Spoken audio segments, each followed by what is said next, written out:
السلام عليكم ورحمة الله وبركاته. النهاردة بقى هنعمل ايه؟ الساعة 5 بعد ما جيت من الشغل، والمفروض ان انا هعمل فطار. طب هعمل فطار ايه؟ انا قلت هعمل فطار خفيف وظريف كده ولطيف، وانا اوريدي مجهزاه مع حضراتكم اللي هي تفريزات رمضان، تفريزات شهر رمضان. قلنا هنعمل كفتة الحاتي ومعها كمان الطرب الجميل اللذيذ اللي احنا عملناه. انا جبت صينية اهو دلوقتي، حطيت فيها شوية زيت صغيرين وهوزعه على أرجاء كده الصينية كلها. عايزين تعملوا الكفتة من فوق البوتاجاز أو من قلب البوتاجاز من قلب الفرن، الاتنين سيان. يلا يا قمرة بقى هنحط البطانة اللي احنا متعودين عليها. هجيب طماطم وهقطعها كده ترانشات،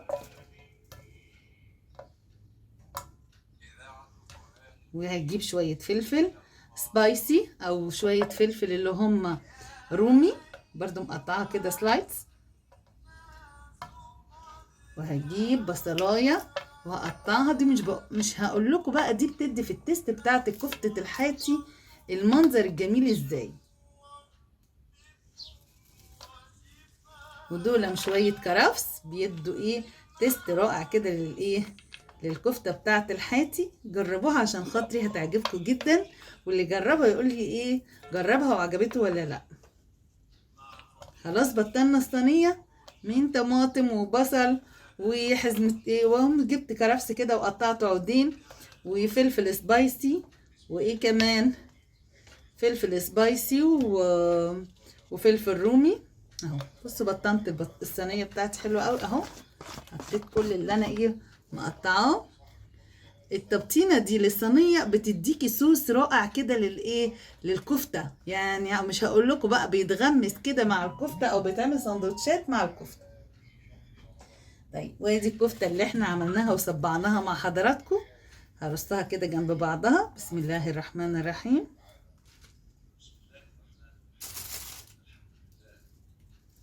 وادي الطرب، ناخد صباعين من الطرب وصباعين من الكفته عشان اللي بيحب كده ياكل، واللي بيحب كده برضو يتعانى. ويلا بينا نعمل جنبيه شوية مكرونة كده حلوين. هنعمل مكرونة بالصوص الأحمر، وهنشوف لما هنخرجها أنا هدخلها الفرن وأحطها على الصاجة، وهحط الفحمة على النار تستوي. أول ما هيستوي الكلام الجميل ده هوريه لحضراتكم. بصوا الموضوع سهل جدا ازاي، عشان احنا ساعدنا نفسنا بتفريزات رمضان. وزي ما احنا حضراتكم كده شايفين انا كده خلصت. بصوا الجمال بالصوص. ايه رأي حضراتكم؟ انا حطيتها كده المرات دي مختلفة، حطيتها على الصاجة بتاعة الفرن وشغلت عليها الفرن وراقبتها كويسة. كويس. ايه رأي حضراتكم؟ هنرصها بقى على طبق التقديم اللي هو مليان بقدونس ده. شايفين جمال الكفتة المتحمرة؟ ايه رأيكم؟ بسم الله الرحمن الرحيم. وادي الطرب وجماله اهو.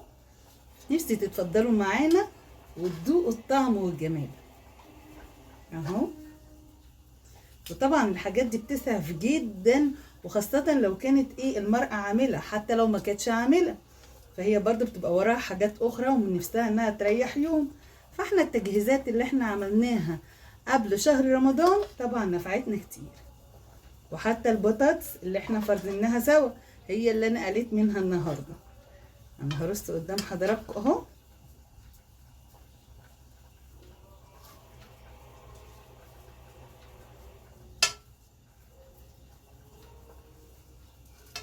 والطرب ريحته فوق من الرائع.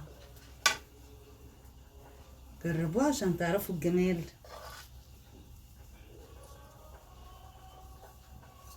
بس متحمرة وجميلة ومستوية. بس انا مش عارفة امسك واحدة دلوقتي اوريها لحضراتكم هي قد ايه مرنة وما بتتكسرش طبعا. طب احنا هنسيب الصوص الجميل ده؟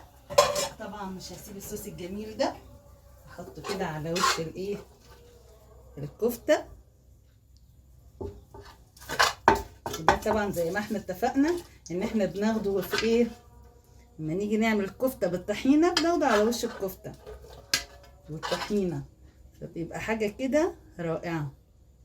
طبعا انا لسه هطفي فيها الفحمة. بس بطلع الايه البصل بترنشات الطماطم، بترنشات الايه الفلفل السبايسي، بترنشات الايه الفلفل الرومي الالوان. شايفين قدام حضراتكم عامله ازاي؟ والله وكأنها اللوحه وعايزه تترسم. وهجيب قدام حضراتكم كده هو اي حاجه كده عشان احط فيها الفحمه اهو. وهجيب عليها طبعا معلقه اي ماده دهنيه تكون دافيه. شايفين الجمال؟ وهغطي عليها بورق الفويل عشان تكتم الريحه الرائعه دي. لازم اغطي عليها تاخد من طعمها اهو. مش هقول لكم الريحه طالعه ازاي. وادي طبق المكرونه الجميل اللي احنا عملناه، شايفين؟ وادي البطاطس الرائعه اللي احنا مفرزنينها. وده الطبق ده بيتاكل مع المشويات، سلطه خضراء بلدي بالشبت، بيبقى كده حاجه جميله ورائعه. هوريهولكم دلوقتي خالص اول بس ما ما الكفته تاخد من الطعم. هشيل الكلام ده واصوره لحضراتكم واوريهولكم كويس جدا. ايه رايكم بقى؟ انا اهو قربت الكاميرا شويه عشان تشوفوا الجمال.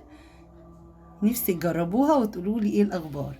ودي المكرونه بتاعتنا اللي احنا عملناها، مكرونه بلونيز او بالصلصه الحمراء اهو.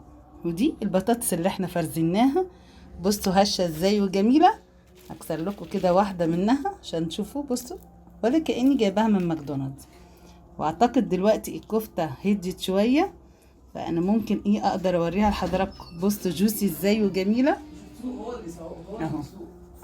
وبالهنا والشفا. اللي عجبه الفيديو ما ينساش يعمل لنا لايك وشير وسبسكرايب. دمتم في رعايه الله.